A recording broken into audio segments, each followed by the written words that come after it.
Hello everyone, welcome to mistake. তো আজকে আবার চলে আসলাম নতুন একটা ভিডিও নিয়ে। তো আজকের ভিডিওটা হতে যাচ্ছে ভিডিও বানানোর জন্য ক্যামেরার যে সেটিংস। ক্যামেরা বলতে মোবাইল ফোনকে বোঝানো হয়েছে, আপনার হাতে যে স্মার্টফোনটা আছে ওটা দিয়েই আপনার প্রাইমারি লেভেলে শুরু করতে হবে। তো সেইটা দিয়ে আমরা ক্যামেরার যে সেটিংসগুলো, যেমন আপনি যদি ব্লগ করতে চান, যদি ব্লগ ভিডিও করতে চান, তাহলে হয় সামনের ক্যামেরা না হয় পেছনের ক্যামেরা। তো এইভাবে করলেই হবে না, তার সাথে কিছু সেটিংসের প্রয়োজন। তো আজকে আমরা দেখাবো সেটিংসগুলো কীভাবে সেট করলে কি ভিডিও বানাতে সুবিধা হয়। ক্যামেরা সেটিংসে আমাদের শুরুতে যে পয়েন্টটা আছে সেটা হচ্ছে এফপিএস। তো কোন এফপিএসে কোন ভিডিওটা করা যাবে এটার একটা সিম্পল ধারণা দিই। আপনি যদি ধরেন ব্লগ ভিডিও করছেন, তাহলে এখানে আমার চালু আছে হচ্ছে, এখানে দেখতে পাবেন 4K 30 FPS দেয়া। তো 30 FPS যেটা, সেটা হচ্ছে একটু ভিডিও বেঁধে হবে। তো যেমন ধরেন FPS হালকা থেমে আর কি ধরবে। তো এটা যদি আমি না করে এখানে আরেকটা অপশন আছে 60 FPS। তো ওটা যদি দিই তাহলে দেখতে পাবেন ভিডিও একবারে স্মুথ।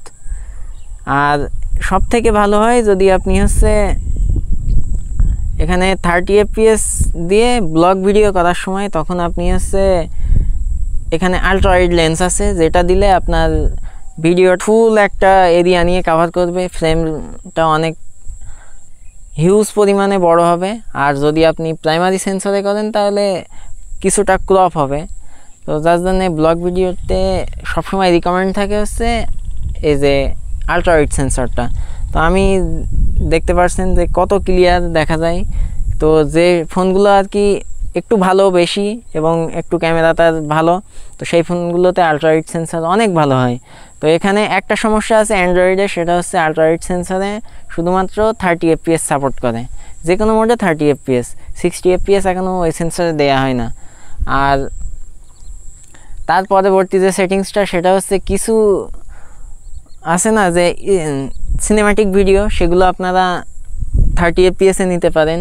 তারপর যেগুলো স্টেবল ভিডিও, যেমন এভাবে যে স্ট্যান্ডে রেখে আপনি অন্য কোনো ভিডিও বানাচ্ছেন, সেগুলো হচ্ছে 30 FPS শ্যুট করলে আরও বেশি ভালো হয়। রুমের ভিতরে লো লাইটে 30 FPSটাই বেটার।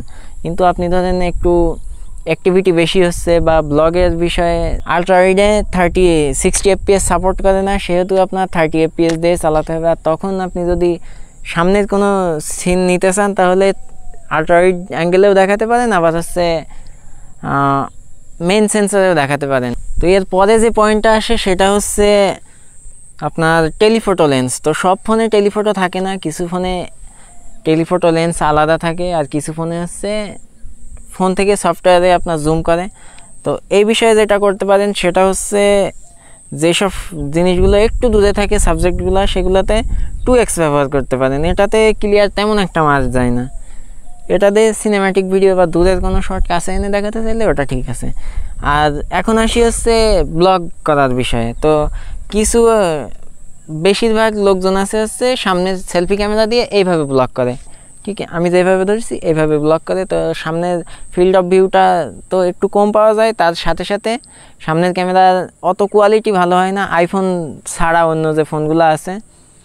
আর কোয়ালিটির সাথে সাথে এফপিএসও অনেক কম থাকে। তো এটা একটা ডিসঅ্যাপয়েন্টেড বিষয়। আর সবথেকে ভালো, এই সবথেকে সমস্যার বিষয় যেটা, সেটা হচ্ছে যখন আপনি সামনে দেখাতে পেছন দেখাবেন, তো আপনাকে এইভাবে করতে হবে, না হয় এইভাবে করতে হবে। তো ওটা একটা প্যারার বিষয়। তো আপনি এটা যদি না করে ব্যাক ক্যামেরা দিয়ে ভিডিও করার সময় যদি ফোনটা ঠিক এইভাবে ধরেন, এভাবে ধরলে একটা সুবিধা আছে, আমি বলি। এভাবে ধরলে আপনার আলট্রা ওয়াইড আমি এখান থেকে চালু করলাম, তো এখান থেকে ধরলে আমার পুরো ফিল্ড অফ ভিউটা পাচ্ছেন। আর সাথে সাথে যখন দেখা যাচ্ছে পেছনের কোনো কিছু দেখাতে চাচ্ছেন, তখন হাতটা ঠিক এইভাবে রাখতে পারবেন, এভাবে সহজেই ঘোরাতে পারবেন। আর তা যদি না হয় এভাবে রেখে এভাবে ঘোরাতে পারবেন। তো এইভাবে ঘোরালে তখন আরও একটা সমস্যা হয় যে ফ্লিপ করতে গেলে সবগুলো ভিডিও আবার রোটেট করতে হয় না 180 ডিগ্রি। তো ওটা একটু ঝামেলা। তো আপনি সহজে ঘোরাতে পারবেন এভাবে ধরে এভাবে। তো এটা সব থেকে ভালো হয়। আর ক্যামেরা সেটিংসের যে বিষয়টা, সেটা অবশ্য দেখলেন। আর এখানে সেটিংস সব ক্যামেরাই পাওয়া যায়। তো সেটিংসের কিছু রেশিও আছে, যেমন হচ্ছে আমার ইউটিউবে যে ভিডিওগুলো আমরা ছাড়ি, সেগুলো হচ্ছে 16:9 সরি। আর সাথে সাথে আরেকটা আছে সিনেম্যাটিক মোড, সেটা হচ্ছে ফুল স্ক্রিন ভিডিও হয়। তো এখানে এই এই লেন্সটাই বা এই ফিল্ড অফ ভিউটাই যদি ভিডিও করেন তাহলে দেখবেন যে বেশিরভাগ গানগুলা আপনার টি সিরিজ, তারপরে হচ্ছে এসব বড় বড় চ্যানেলে যে মিউজিক ভিডিওগুলো শ্যুট হয় ওগুলো দেখবেন যে সবই 21:9 শ্যুট করা হয়। তো ওইগুলো অন্য ব্যাপার।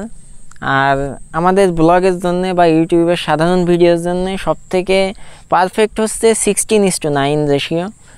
তো এটা সেট করে নেবেন। আর ক্যামেরা অবশ্যই শুরুর দিকে আপনি চেষ্টা করবেন যে নিজের হাতে যে ফোনটা আছে সেটা দিয়ে শুরু করা।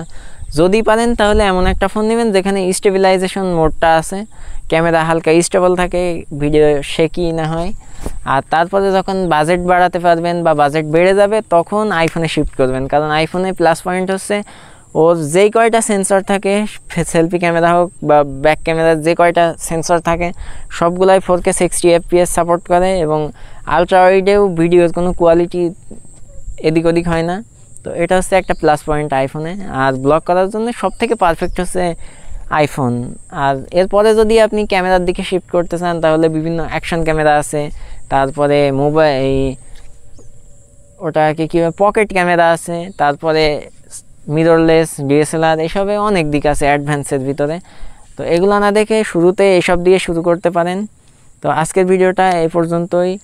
আশা করি ভিডিওটা ভালো লাগলো। আর এই ধরনের ভিডিও এবং ইউটিউবের টিপস, তারপরে হচ্ছে আপনার কিভাবে গ্রো করবেন, কিভাবে ইউটিউবে 0 থেকে উঠবেন, এগুলা যদি দেখতে চান বা জানতে চান তাহলে এই চ্যানেলটাকে সাবস্ক্রাইব করবেন এবং আমাদের মিস্টেকের সাথে থাকবেন। Tata, by.